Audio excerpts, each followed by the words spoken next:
bring the June 12th, 2017 public meeting of the Fayette County Area Planning Commission to order. Please join me in the Pledge of Allegiance. I pledge allegiance to the flag of the United States of America and to the republic for which it stands, one nation, under God, indivisible, with liberty and justice for all. Bev, would you take attendance, please? Brian Jennings, Present. Leota King, Present. Frank Jackson, Chad Frank, Here. Warren Sudoff, Present. Ruby Seiler, Ed Harrell, Here. Jason Waterman, Here. Dick O'Neill. And then staff is Bill, Present. our attorney, Here. and myself. Does have a name, you know. Uh, I can go by our attorney, that's fine. Our attorney, Mr. Ted. I'm sorry. It just sounds so impersonal. I'm sorry. I'm okay with being impersonal. That's fine. Okay. All right, first on our agenda tonight is approval of minutes from March 12th, 2017. Those were provided for you. I move to accept. Make a motion to approve the minutes as presented. I think Jason beat you. Jason beat you. Oh, sorry, I can second it. I didn't hear Jason. We have a motion and a second. Any discussion? Okay, all in favor of approving the minutes from March 13th, 2017, signify by saying aye. Aye. Opposed, same. Okay, minutes are approved. Okay, and they did finally get their improvement location permit for the cell tower. Oh, They haven't started yet, but they have their permit. Okay. No public hearing tonight, so next on our agenda is sign regulation discussion. I'll turn it over to Bill. Okay. First one is, I don't know if anybody has any feelings about whether they feel either draft 4 or draft 5 is easier to use. It's the, I know there's worked on getting rid of a lot of the things as repetition and the redundancies in number 4. There's a lot of things that are the same through each, so I don't know if how, the table in draft 5 reads, whether it's whether it's easier to use than trying to find all the data and information in the text. Whether that's easier to use, and if it's such as because there's a lot of, the notes and everything else, making use of all those, whether that's Just my opinion, Difficult, but no. I like 5 better because of the matrix. I don't know if anybody else thought that. It was easier to use in my view. I don't know if others thought that. Yeah, and that's one of the things I really want to do with, I was hoping to do with that, is make it easier to use for people that are coming in for information and really don't understand the, going through, picking things, and some of the, the things like code nerds are, think about. But Bill, for some reason, my computer didn't like the file for draft 5, so I couldn't really see it really well. But my question is the text of the ordinance the same other than? Other than the one section, where we start with the once we get into the, what is it? The part with In other words, the part that's covered by? yeah. The sign development standards. Everything prior, before the sign development standards and everything after Okay. are all the same. Because that's the one I had the difficulty with actually going through, finding my redundancies and trying to massage. Okay, well, the reason I'm asking that is because there was a few things I wanted to bring up. Questions, I guess I have, or something I wanted to bring. Ooh, thank you. I'm looking at draft 4 now because I don't have draft 5, and you're saying there should be about the same. On page 4, of draft 4, Missions, yes. under signs permitted, Yep. okay. Number 20B1, air-activated graphic is a permitted sign. Sign all or part of, I think that should be of there. Yes. Which is designed to be moved by action of forced air. Then if I look on page 8, hold your finger on that one, and we look at page 8, here's coming my question. Under 21, signs prohibited. A says a balloon sign or inflatable device, a sign that is air-inflated object. So I'm trying to understand what the difference between the two is. Okay, well, the one trying to, with for the air-activated graphic, that'd be more like the ones where these ridiculous signs where the, Yeah, I knew you were gonna do that. what actually the, that's on page. Even the that's animation on page my 8, part? right? Get that? yeah, that's the difference between the two. Okay. So give me an example of an air-activated graphic. That would be the one with those, I think the only one right now in town, really don't see them very often here, I've only seen them twice. Is, there's one down where that moved into where Bread and Milk was at. I don't know if it's still down there or not. But, it's, just using the air to make the, like the figure move. Okay, flop around. well, the reason I'm asking is because, to use your example, if I had a sign that did this, Yep. and I look under permitted signs, Yep. it says, designed to be moved by action of forced air so as to make the sign appear to be animated or otherwise have motion. And I guess I would argue with you that my sign is allowed under signs permitted. And then you would go say, well, a balloon sign is not permitted. Yeah. I just think there's a little bit of confusion in what that language is there. Yeah, because the idea. Or it is with- for me, anyway. Yeah, well, the idea with the balloon sign is that, they use, they're lighter than air. So the big, the main concern is when they get released, particularly with the area around the airport. Sure, The potential I risk of understand that, flight. I'm just talking Yeah. about the language Yeah, that almost seems like it argues with itself. On one page it's permitted, on the other page it's not permitted. So I was just wondering if there's some way to add some language there to make that very clear. okay.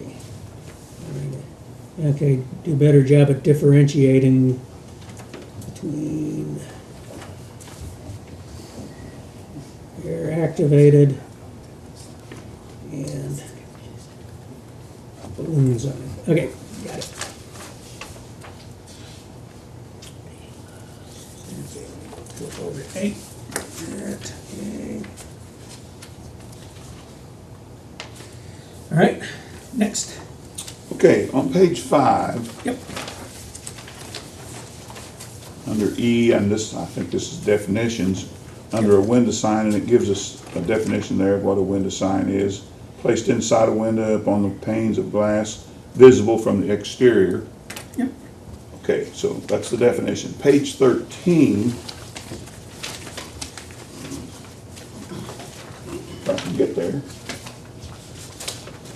It says regulations for under E2, says window signs that are not visible from the public right-of-way are allowed without permit, but may cover no more than 25% of the window area. Yep. Okay, then if I look on page 18,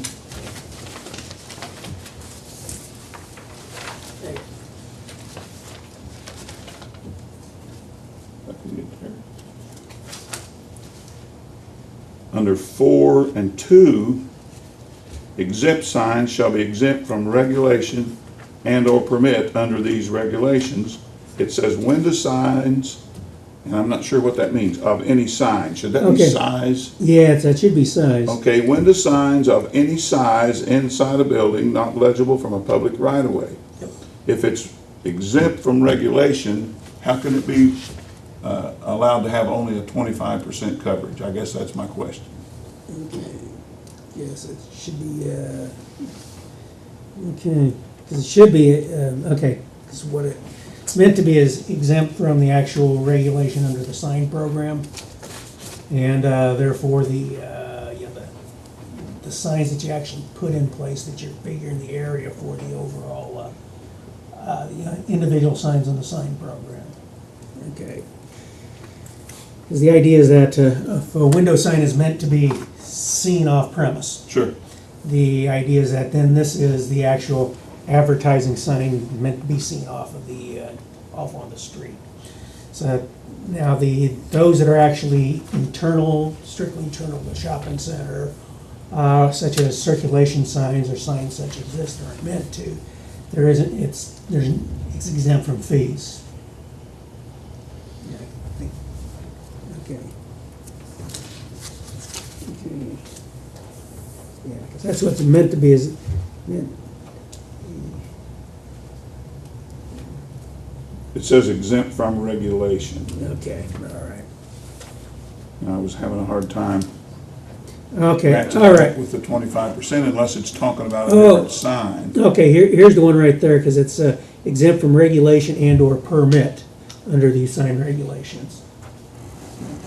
Window signs of any size inside a building not legible from a public right-of-way. Yeah, so I need So to is clarify that that's the actual permit, not the regulation exemption. Okay. Yeah. So does the 25% apply to all window signs then? Yeah. Mhm. Yeah, okay. Yeah, So that just needs to be cleaned up there where yeah, it says exempt from regulation. Is that right? yeah. And fee, not regulation. Yep, Okay. all right. Okay, next. Well, I don't know how much time you must have spent on this and put it all together, and I saw a little bit of your comment about being able to, I guess, police the thing, Yeah. to enforce it. Yeah, And so I'm reading on page 21 and 22 about that. yeah. I just thought maybe we could talk a little bit about that and where we are with it. Okay, well, Violations, yep, and it lists everything that shall be a violation. That's pretty clear. And then it says, each violation, each day continued shall be considered a separate violation under section 153.99, remedies and penalties, which I don't have a copy of that. Yep. And then on the very next page where it talks about enforcement and remedies, it mentions the same section 153.99, remedies and penalties. yep. And it says it shall be enforced. So I guess what I'm asking is, give me an example of how that's enforced. If there's a sign somewhere that's in violation, clear violation, Okay, someone puts up a sign without a permit, okay? or it's they modify the sign and it's larger. Well, the step is with everything else. The first thing that always goes out is the notice of violation. Then there's the 30 days to bring the sign into violation. And at that point is failure to do so, that's when, okay, the option is to then, Okay. court action. Same as any other violation. Exactly, yep. Okay, so my question is then, how is that initiated? I Okay. mean, I know you don't get in your car every day and drive around the county and look for It'd violations. be if it's something that's blatant that jumps out at me. Yes, believe it or not, people, I have done that in the past, on occasion.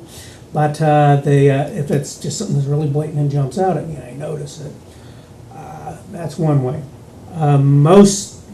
Quite honestly, most of the code enforcement really is, it's complaint driven. And I think over the time, well, you've been around long enough to know my issues and my concerns over being complaint driven. But that's, unfortunately, that's where we're at. I just concerned me that we put together an ordinance and we know going in, or we admit up front going in, that it's gonna be very difficult Yeah, to enforce it. yeah, I mean, I know we gotta have it, and I yeah. realize how much time you put into it and trying to put it in place. Yeah, that's why I've worked on expunging all of my comments. I feel bad about it when, after you've done all that work, when you indicate that it's gonna be very difficult to enforce, or it could be Yeah. because of time constraints and personnel shortages and whatever. And now signs are something I really don't have a huge problem with. The biggest thing that's actually out there as far as really signs of being a problem are those ones that, the little signs that people stick in the right-of-ways. Which is why this has the same language as the last sign regulation and update we went through, which is that, the city, the county, and the state, they all also have the authority to, yank them on site. So if they're in there, it's the authority is, whoever controls the right-of-way also has the authority of yanking them. And those are the ones that, probably the primary violations really within the sign regulations. Are those. And mostly it's just because they're getting stuck in the public right-of-way. That's the primary one. Yeah. Okay, the last thing I was just Yeah, going sure. to ask. On fee exemptions on page 22, city and county public entities, Fayette County School Corporation, and agencies receiving support from city and county government are exempt from fees. Yep. Is there a separate exemption for what I was going to ask about state and federal? For instance, housing authority or? Well, I guess they probably would because of course, it's the same idea right there. It's still taxpayer money. It's still money that's coming out of the taxpayers. So are they exempt, state and federal, are they exempt? Yeah, yeah, I would imagine so.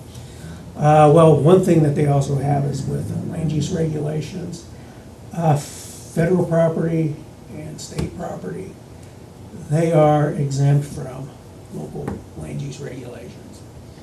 I mean, the state specifically calls out for the state and does the same thing for doing. So they're already exempted, basically? Yeah. Okay. Well, for example, is when there's a state project, let's say a building that's being constructed. Well, the local, authority, such as the building authority and the zoning authority, doesn't have the control of the inspection and the permitting over the, say, the state's building a new building on, say, a block of land here. Say if the state was gonna go in and build a new, state police barracks over there. Now, we really wouldn't have the authority with that because the state is specifically exempt in our rules. I mean, in the state code, and then there's same things within the federal code. But who does the inspections and then does all the permitting with this is the state of Indiana. Sure. And I forget which project it was. There's one there, I'm trying to think what it was, but there's a big, oh yeah, that's right, it had to do with Ivy Tech and IU East over in Richmond. There's a bit of a battle royale over that. Okay. Yeah, because it's kind of a robbing Peter to pay Paul, really. So it just doesn't really make sense. And I'd like to get it for the rest of the, permitting, because right now, the way everything is set up is the city is gonna build a structure they actually, or anything that the city's gonna do that requires a permit, or the school corporation also, I don't have the authority to waive fees. The only ones who can waive those fees are the county commissioners. And since they regularly waive the fees for these particular projects, it just makes sense to gradually work that into the code overall to basically, be exempt. Now, one thing that's different though, of course, with the city and the school corporation, is as those are all, the counties, those are all local entities, but they are also bound by the local building codes and also the local zoning codes. So all of your local codes, they are bound by. And Bill, the court case that created all of this, Yes. did it have anything, will it change anything as far as setbacks? No, it really doesn't do, because the one thing it still allows is basically time, place, size. And anything, it affects anything that has to do with message. As long as you are content neutral, you can regulate based on, the setbacks, the size of the sign, anything like that. And the primary reason with that is getting into it's the public safety side really with the signs. Such as reason, of course, keeping things out of the, utility strip, things along those lines. Now, one thing that was also interesting that came out with that Reed versus Gilbert is it basically eliminated the idea of being able to use aesthetics as the basis in your sign regulations.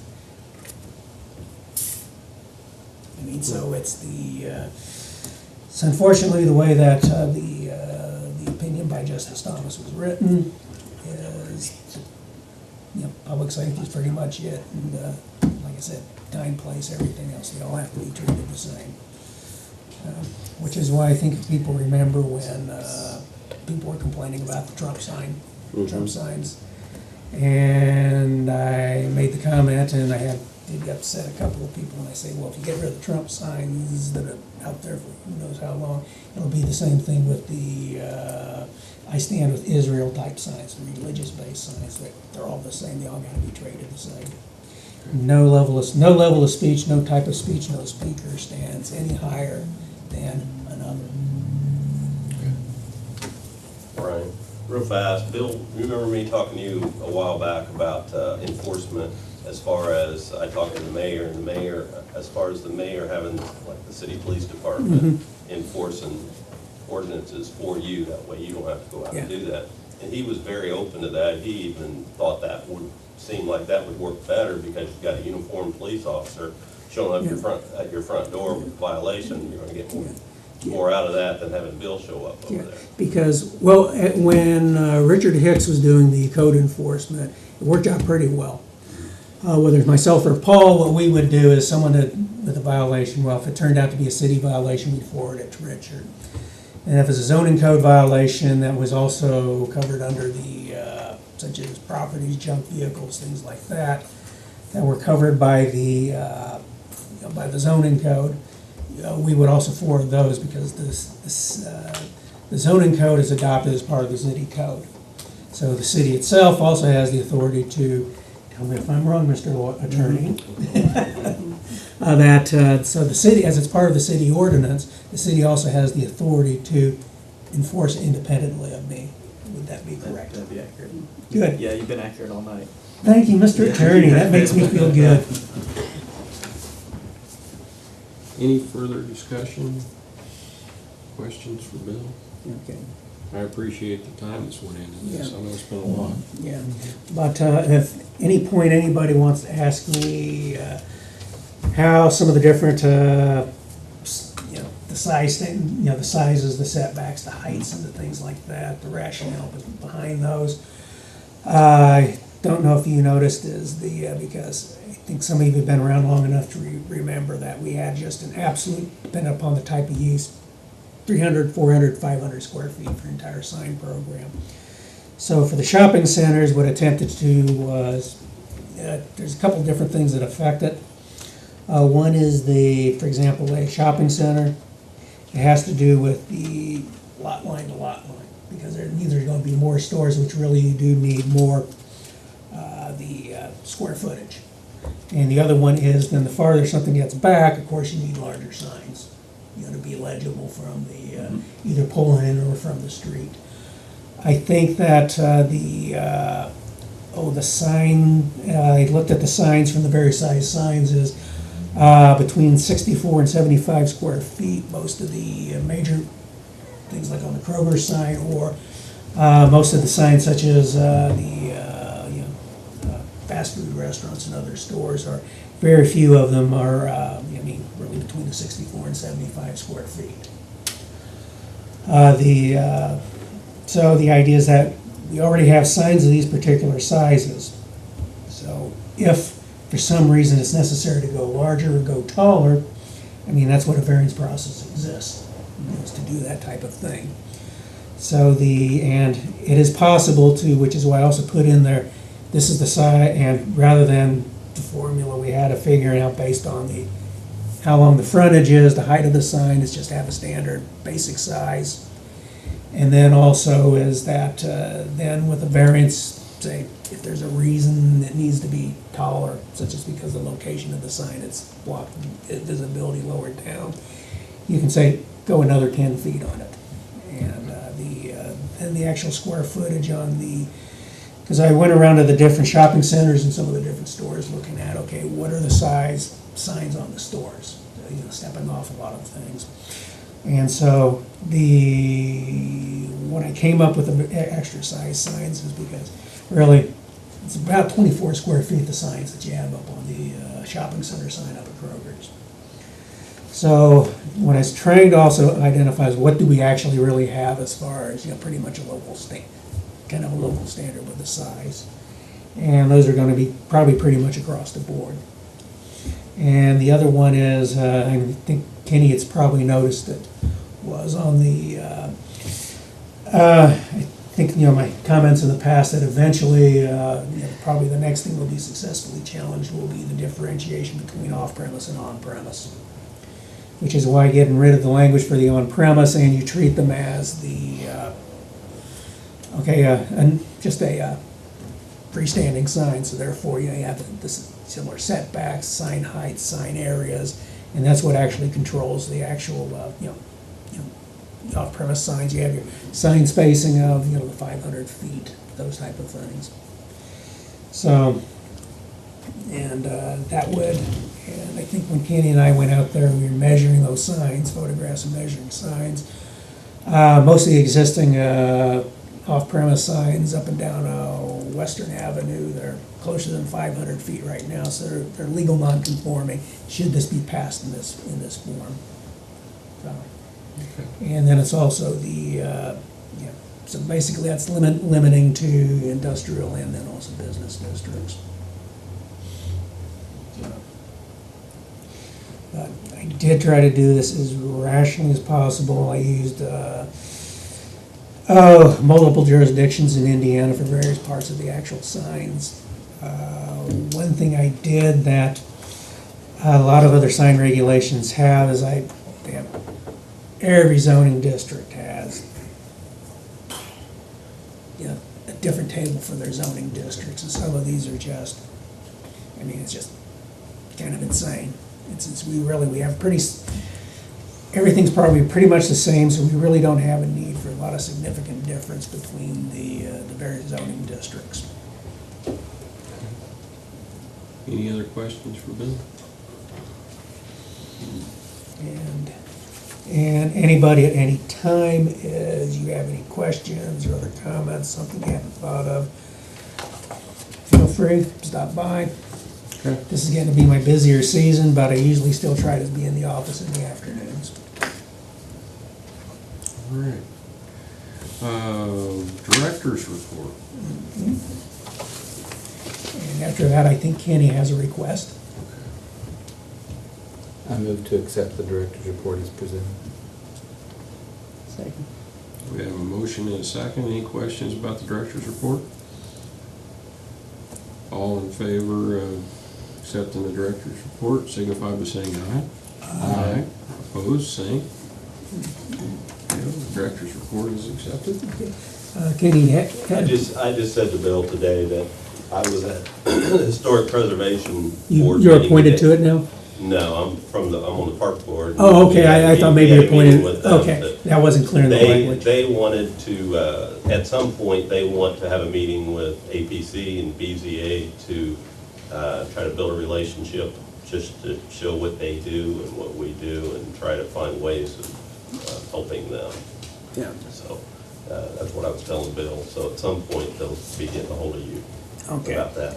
Okay, and I will say one thing early on with that process with it is one thing I felt kind of strongly about is the original language, which I wasn't going to go along with, wanted to have basically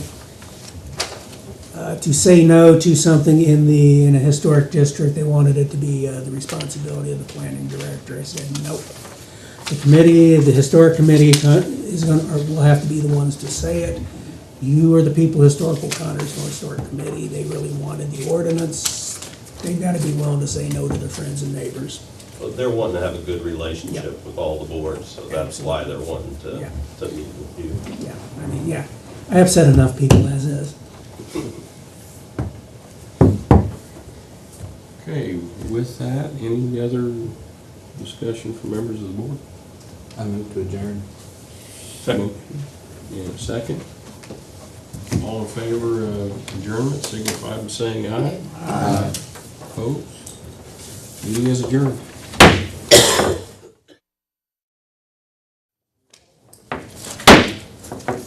I call to order the June 2017 BZA meeting. So let's all please join in the Pledge of Allegiance. I pledge allegiance to the flag of the United States of America and to the republic for which it stands, one nation, under God, indivisible, with liberty and justice for all. Bev, if you could do the roll call, please. Carrie Steele, Kenny Burgess, Here. Bill Crawford, Here. Ed Harrell, Here. Jason Waterman, Here. Bill McDaniel, Present. Colin Jett, Here. and myself. We have a quorum, and we'll move forward. Next item would be approval of the minutes from our last meeting of March the 13th. I move to approve the minutes from March 13th. Do we have a second? I'll second. Thank you. All in favor, signify by saying aye. Aye. Opposed? Alright, that's approved.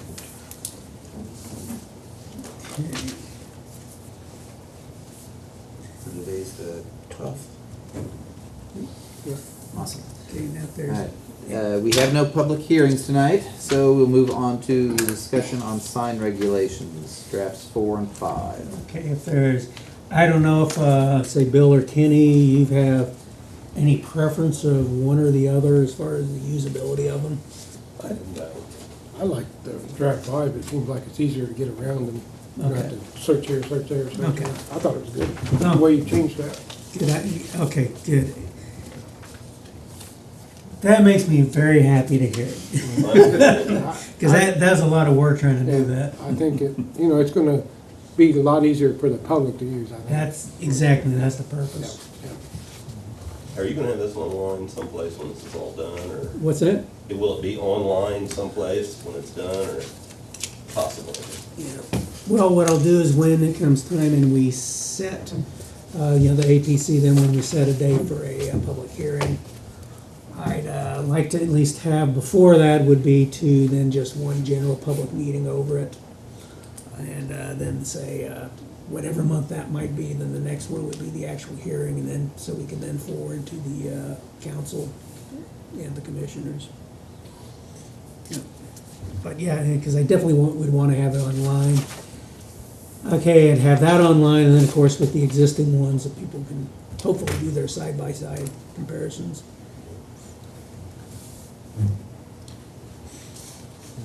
Any other suggestions to Bill? Corrections, issues to bring up on this? If nothing else, the next item would be the director's report. I make a motion to accept the director's report as presented. Second. All in favor? Aye. Thank you. Ooh, I did forget to mention one thing earlier, is I will be at... Yes, it's intentional, Jason. At least he'll let you think that. All right, where are you going? Okay, no, just really short. Just meant to let people know that I'm going to be out of the office on this Friday, the 16th, and then the 23rd, and then part of the 19th. You have an appointment. But 16th and 13th is we know what 16th and 13th, don't we, Ed? I avoid the court. 16th and 23rd, you mean? Yes, 16th and 23rd. I take my annual Thomas vacation days. Thomas the Tank Engine, understood. All righty, well, if there's no other items of business, then a motion to adjourn would be in order. So moved. Second. All in favor? Aye. Aye. Aye. Meeting adjourned.